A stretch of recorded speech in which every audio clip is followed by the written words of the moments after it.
Would you like to tell me a bit about yourself and your bomb group? 389th Bomb Group, we flew 7 missions. We went over as a replacement crew of the 389th.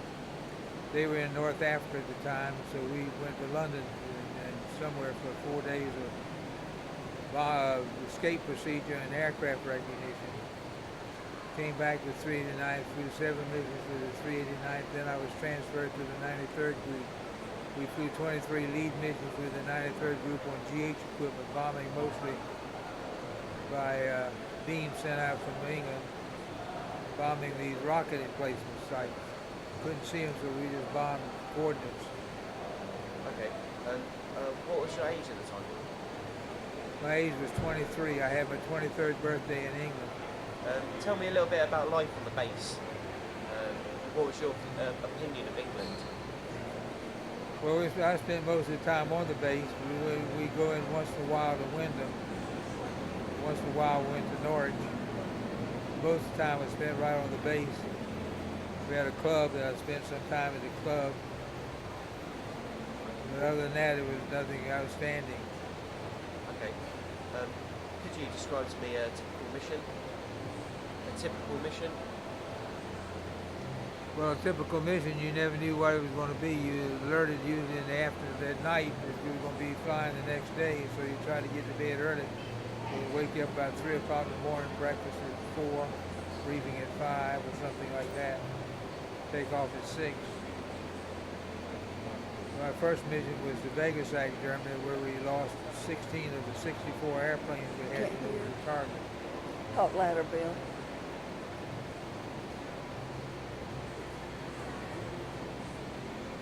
What was it like to come back home after the mission? When I finished my missions, I thought I was coming home, but I was assigned to the 39th Group of the 3rd Air Division, where we moved some 24s that are equipped with the GH equipment. We were under the wing commander, Colonel Gerhardt. And when it ran out, we started going in pretty fast, ran out to the radar beams that were going out of England. And we abandoned that squadron. They were having trouble flying the 24s anyhow because they were B-17 pilots. I was supposed to come home. I went over to Chorley, England. On my way home, thought I was coming home, but I got assigned back to the 492nd Group to fly gasoline into Patton. Patton is stalled without gasoline, so we flew gasoline into him. Did you receive any medals? I have the Air Medal with 5 oak leaf clusters, the Battle Star with Battle Ribbon with 2 stars, for the land invasion and the air invasion of Europe. The Distinguished Flying Cross with 1 oak leaf cluster. Could you just tell me a little bit about the air invasion? Could you just tell me a little bit about the air invasion? Well, we flew on D-Day. We bombed the town of Caen. We bombed the marching yards at Caen. Montgomery was going in that section. He was supposed to go in. We had to have bombed away by 1:32 and 20 seconds because he was supposed to move in sometime after that. He didn't make it quite on time, and so sometime later when he went in, we bombed the marching yards so they couldn't move up any reinforcements. Okay. What was the atmosphere surrounding D-Day like between the troops? And obviously well, we weren't on the ground, so I don't know anything. I was 5 miles up in the air. Yeah.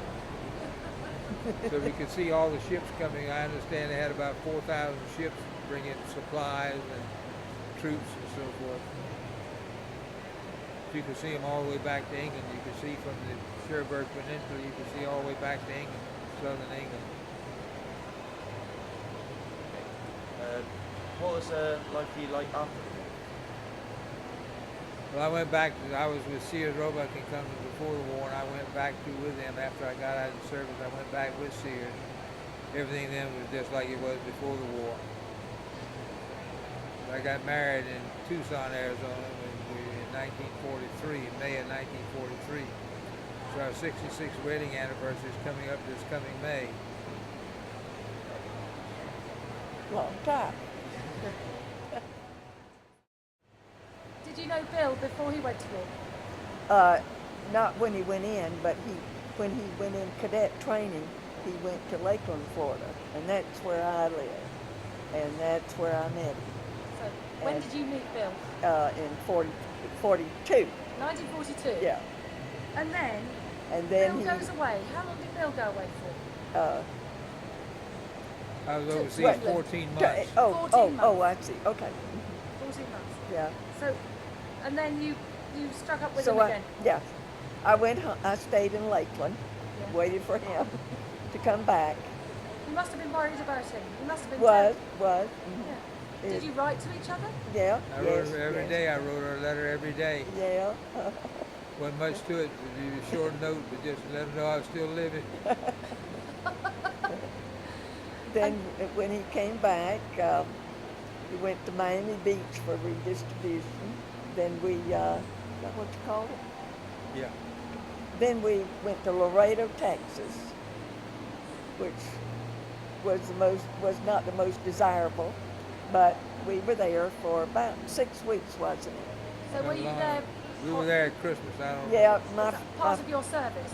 yeah, was to be there. he was still in service, and that was my first Christmas away from home, and like nothing. And so then in January, I guess it was, that we went to Denver, and that was a wonderful place to be stationed. And he was at Laurie Field. We were there till May, from January until May. Then he got out of the, he was one of the first ones to get points, and he took those when we left the service and went back to Norfolk. You went back to Norfolk. Uh-huh. Norfolk, uh-huh. Virginia. Virginia. Norfolk, Virginia. I'm sorry. Yeah, yeah. Why did you go back to Norfolk? Okay, I forgot. So, But- um, So that's where when we you say you got points, what are points? forget Got now points for the being service. overseas, some of this combat and all that kind of business. You got points. So I had enough points to get out. How many points did you need to get out? I don't remember what it was, I but don't I either. had a ton of them. Yeah. I'm sure you did. But that's how they got out of the service when the war was over. They had to have so many points. And did you keep any connections with anybody that you served with, or anybody you met in England? Only nobody in England, but Bud Corndike. We He's the kept only in touch one. with him. Bill was a pilot and Bud was co-pilot. And they are the only 2 out of 10 of the crew members that are living.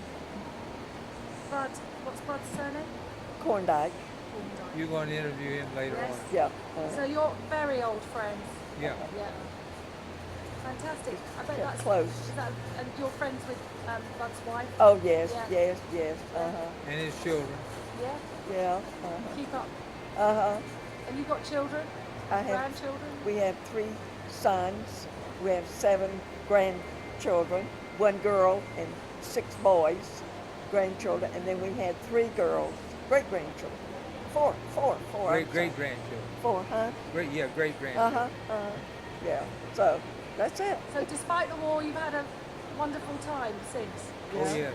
And do you think, with all that you went through, which must have been terrible, do you think that makes you appreciate your life more afterwards? Probably yes. Yeah.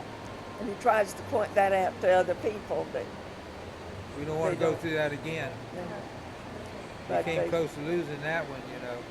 So what would your advice be? Stay prepared. Stay prepared.